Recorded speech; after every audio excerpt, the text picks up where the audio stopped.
Bueno, pues aquí estamos en otra ocasión. Y yo creo que si al 23F le llamaron la noche de los transistores, a esta crisis le van a llamar la crisis del WhatsApp y del Twitter. Al final van a ser o están siendo casi los únicos medios de comunicación, bueno, sobre todo Twitter, si se filtra un poco, medianamente críticos. Hay personas que están haciendo un aporte impresionante, como el caso de Matthew Bennett, el caso de Juan Manuel López Zafra, Cristian Campos, Carles Enric también, y otros tantos. Y muchos de ellos avisaron de lo que venía, de lo que venía en términos de una epidemia que merecía la pena estar atentos y estar preparados. Paralelamente a esto, paralelamente a todo este fenómeno emergente de medios de comunicación en los cuales solo hay una persona, se aprecia un desprestigio brutal de los medios de comunicación tradicionales, especialmente las televisiones, que han pasado a ser medios de información y propaganda. Punto. No medios de comunicación. No hay un sentido crítico, no. Lo que se olvida mucha gente, lo que se olvidan muchos políticos que todavía viven en su burbuja, es que esto es una bofetada de realidad. Esto es, a muchos se han caído del guindo de golpe, y es normal, porque lo real pasa a primer plano, las necesidades primarias. Es decir, hablamos de la vida de los seres queridos, la alimentación. Hay gente que está preocupada por si el flujo de suministros va a seguir ahí. El apoyo de la familia, el amigo, o el apoyo en los vecinos. La falta de libertad, muchos ya lo están saboreando. Y también se siente el impulso natural del ser humano a ayudar a los demás. Y eso lo estamos viendo día a día. Es decir, parece que resurge la fraternidad, pero no siempre ha estado ahí. O sea, siempre hay un impulso de ayudar a los demás y muchas veces donde menos te esperas hay una mano que, sin pedir nada a cambio, te ayuda, ¿no? Otro factor muy importante, el miedo a perder el empleo o el negocio. Es que son 3.200.000 autónomos en España y un montón de microempresas que lo que se está viendo es una resistencia bestial a quitar la cuota de autónomos de este mes. O sea, no se le impide trabajar, o sea, no puede trabajar y tiene que pagar la cuota de autónomos. ¿Pero esto qué es? Y estamos hablando de gente, muchos de ellos, que estaban luchando intensamente por mantener negocios que tienen problemas. Estamos hablando del comercio tradicional. Es decir, un frutero, un carnicero, que tenía una cartera de clientes de restaurantes, se levanta unas horas intempestivas, se va al mercado, compra lo que sea, lo selecciona, tiene un trato exquisito, tal. El señor que estaba ya raspado, ahora tiene el ingreso a cero. Y encima tiene que pagar la cuota. Y de esos casos hay, pues todos los que se quieran, ¿no? Porque ahora la hostelería a cero. El pequeño comercio, igual. Entonces, ¿qué ocurre? Casi todo ya parece secundario. O sea, y entonces se ven manifestaciones que parecen obscenas y groseras, ¿no? Como un tuit que mandó una tal Laura Berja Vega, que salían pues 12 charos ahí sonrientes, dispuestas a hacer una reunión virtual para hablar de la violencia de género en el ámbito del coronavirus. Es decir, y tú piensas, ¿cuánto ganan estas? O sea, ¿cuánto se están levantando estas 12 o 16 señoras que salen ahí sonrientes? ¿De que se ríen? ¿De los 700 muertos que hay hoy? ¿O del paro inmenso o de la angustia que están pasando millones de familias? Por Dios. O sea, que esto resulta obsceno. Me explico. Entonces, se han visto también comentarios de este estilo en otras ocasiones. Eso implica la torpeza tremenda de una casta que que no es capaz de sopesar lo que está pasando. Lo que está pasando es que el cabreo es muy potente, y con razón. Entonces, ¿qué tenemos en relación a los medios de comunicación? Una caída a plomo de los anunciantes, es decir, se te caen los anunciantes. ¿Y qué hacen los medios de comunicación? Pedir dinero al Estado.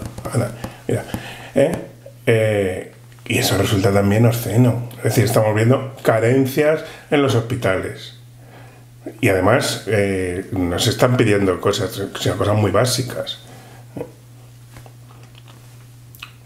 Entonces, claro, ¿y esto qué es? ¿Ahora hay que darle dinero a Antena 3, a Telecinco? Para mantener su estructura. Esto no.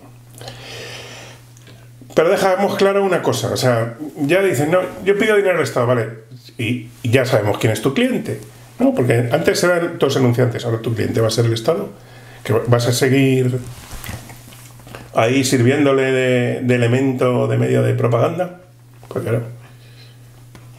Entonces, el que se haya fijado un poco, ya ha visto una campaña de publicidad institucional, que ha sido esta crisis la paramos entre todos, esa campaña en negro y amarillo, y entonces claro, ha habido un manguerazo de dinero en medios de comunicación que ha sido bastante rápido. Para eso sí el gobierno ha sido rápido, para las mascarillas, para los EPIs, para los test y todo eso ya va más lento. Qué casualidad, es decir, los mecanismos de comunicación o los flujos de dinero y de comunicación entre los medios y el gobierno son fluidos. Lo otro eso ya vamos viendo. Bueno, entonces, ¿qué le ocurre? Yo creo que al final esta crisis o va a suponer que se acelere el proceso de cambio de modelo en el tema de comunicación. O sea, hay personas como Fernando Díaz Villanueva, como Xavier Rius, VisualPolitik, cada uno está definiendo un poco un estilo distinto, y bueno, y tantos otros que abren el camino a modelos nuevos. Es decir, me da confianza este señor y yo sigo a este señor. ¿Qué es lo que ocurre? Bueno, ocurre un poco como en los medios de comunicación tradicionales. Uno busca un poco el sesgo de confirmación. Normalmente uno tiende a escuchar a personas afines a su ideología. Pero claro, todo aquel que tenga un poco de sentido crítico rápidamente va a notar si me están intentando engañar o no. Y otra cosa curiosa es cómo gran parte de estos nuevos periodistas buscan la financiación directamente de su audiencia y la encuentran. O sea, y a mí me parece pues estupendo que eso ocurra y muy bueno. Pero en fin, volviendo a lo de antes, a poco que se recapacite, pues nos resulta obsceno el despilfarro y la ineptitud con gente muriendo sola, tirados en un pasillo, sin camas, con unas carencias de material por parte del personal que van a suponer un enorme problema en el corto plazo. Si buena parte del personal enferma, ¿cómo se va a quedar esto? ¿Quién atiende a los enfermos? Entonces está habiendo unos dramas humanos horribles, familias rotas, impotencia, se está viendo heroísmo y sobre todo mucha gente que ayuda a los demás, ¿no? Y veía un tuit hace no mucho, mi hijo es neumólogo, creo, se va a un piso para no contaminar a la familia, para no contagiar a la familia, y el casero no les pide renta. Eso se está dando mucho. Pequeñas cosas de ese estilo. En la medida en que la gente puede, ayuda. Mientras, ¿qué hace nuestra clase política? Que si el vicepresidente tiene acceso al CNI, que si por la puerta de atrás se hacen unos indultos, ahora que el asunto lo tapa todo. La Carmen Calvo tiene bicho, no tiene bicho, sí, pero no tiene bicho. Por fin parece ser que se admite que tiene el bicho. Vale. No creo que sea fácil, o sea, no creo que sea difícil decirlo y no sé por qué habría que ocultarlo, pero parecen todos cálculos políticos y lucha entre bambalinas y tal, y para lo de verdad, un comportamiento muy mediocre. Entonces, bueno, pues se cae el velo, se cae, ¿no? Hay muchos Y de eso habla este libro, ¿no? Que lo he comentado en otras ocasiones, el mito del votante racional, ¿no? Ese esfuerzo tremendo que hacen muchos por ser muy buenos y sentirse muy buenos a coste cero. Sobre todo, ser muy buenos con el dinero de otro. Pero ahora estamos viendo lo otro, la otra categoría. Aquellos que hacen el bien con su dinero, con su patrimonio, con su persona y no necesitan ni el consejo de nadie ni la autorización de nadie. Y esas son realmente las buenas personas. Pero sin embargo hemos estado dominando este tiempo por todos estos que quieren parecer buenísimos. ¿No? Yo soy buenísimo, pero claro, ¿qué tengo que hacer para ser buenísimo? Yo voto y soy estupendo a coste cero. Y muchas veces eso que lleva pues a políticas naif, a políticas infantiles, a la efebocracia que decía Gustavo Bueno. Bien, vamos a otra cuestión, la degeneración del régimen político. Esto ya lo trató Aristóteles en su libro de la política de Aristóteles, ¿no? Cómo se degeneran los sistemas políticos, y como un sistema constitucional, su degeneración es la democracia. Bueno, hay quien dice que eso habría que traducirlo por populismo. Bueno, no hay que idealizar cómo funcionaban los antiguos griegos, porque bueno, el concepto que tenían del derecho era mucho menos evolucionado que el romano posterior. El teatro llegó a estar en crisis porque la gente se iba a ver los juicios, funcionaban los sobornos que daba gusto y en realidad pues había muchas carencias. Pero sin embargo, Aristóteles insiste mucho en la primacía de la ley y la existencia de una constitución y hace un poco un análisis comparado. Pero lo cierto es que los regímenes políticos degeneran. En un régimen político hay un equilibrio de poderes. Un equilibrio de poderes y unos actores políticos que actúan de contrapeso. La ley, la existencia de una ley básicamente inamovible, algo que ahora ya no es así, ¿no? Pero en tiempos la ley era básicamente inamovible. El hecho de que hay una separación de poderes, nunca puede ser una separación de poderes total, pero más o menos, ¿no? Pero hay otros actores políticos a los cuales se respetan. ¿Cuáles pueden ser? Pues todos los que les dé legitimidad, ¿quién les escucha? La Iglesia, pues la Iglesia tiene derecho a decir lo que le dé la gana a sus feligreses, y los feligreses harán caso, ¿no? La intelectualidad también debería tener voz. Los medios de comunicación, que hacen un poco de bueno, pues son fundamentales para que el público conozca la opinión de la intelectualidad, ¿no? Y otra cosa, y de esto trata este otro libro, de una manera, yo creo que lo trata un poco con cierto recato, el futuro de la libertad, de Farid Zakaria. ¿Qué es el rol de la aristocracia o de los filántropos en la sociedad? Es decir, cuidado, cuando hablo de aristocracia, cuando se hace de filántropo, aquí hay que precisar. Hablo de aristocracia en el sentido aristotélico del término. Es decir, aristocrática como una persona con vocación de servicio a la sociedad y con buena capacidad. Es decir, eso es más o menos lo que llaman el gobierno de los mejores, que es un poco la definición de aristocracia de Aristóteles. Bien, ¿qué es lo que ocurre? Que al final, y aquí lo dice este libro, las democracias occidentales se están convirtiendo en democracias iliberales. Es decir, no hay separación de poderes. O sea, desde el punto de vista que no hay separación de poderes, nos convertimos en una democracia que pasa a ser una oligarquía de partidos, pura. En lo único que legitima es el voto, lo único. A mí me ha votado, entonces hago lo que me da la gana. Pues es que las cosas no son así. Entonces, ¿por qué? Porque al final se busca, y es lo que hemos estado viendo este tiempo, el factor emocional. La división, el fanatismo, el garbancerismo, es decir, la violencia verbal. Todo eso ha ido creciendo en los últimos tiempos. Entonces, claro, estamos viendo que la separación de poderes, bueno, en España nunca ha funcionado demasiado, pero ahora mucho peor. Pero luego, el respeto a los propios fundamentos básicos de la ley, que son la igualdad frente a la ley, la generalidad de la ley, la presunción de inocencia. Digo, esto se está tambaleando. Entonces, ¿qué es lo que tenemos?